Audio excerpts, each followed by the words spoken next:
Right now I'm walking through Indian Wells Golf Course. It was closed just 2.5 years ago for real estate development, but it got put on hold and it's turned into a incredible nature sanctuary. You can see the paths are still going through the woods, but the overgrowth is incredible. There's expensive palm trees growing, but the overgrowth, 10 to 15 feet high, what used to be finely manicured greens, sand pits.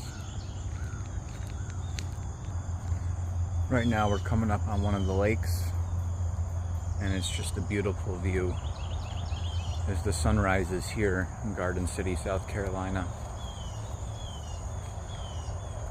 You can see some turtles sticking their heads up.